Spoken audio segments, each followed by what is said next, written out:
Cô mày vậy? Dạ. Con lấy ba hả con? Ba số. Dạ.จะไล่ hold on Ồ. cho bé thông lang con lấy ba tiểu. Dạ. Giờ mình tên mới vậy bà cọt chia mới con đi soi mới. Con lấy ba hold on. Ồ. Mệt. Đấy con. Đấy. Cũng sắp trắng ba mình lứa sắp ăn gì mà con. Ọt lứa ấy. Ba mình lứa thế.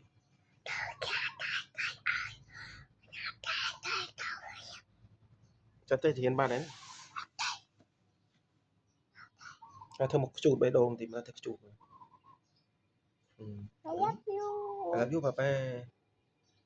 Con lấy ba mê nó.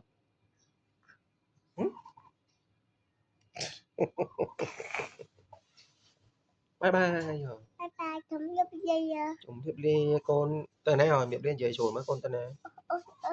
Ôi trời kìa. Con chăn bố mấy ba tên này. Từ một bên. Thuốc. Tôi tiếp mà dây. Tôi cho mẹ dây. Rồi lên. Rồi dễ. Là cái. Dây. Dây. Bye Mình là cái khác con.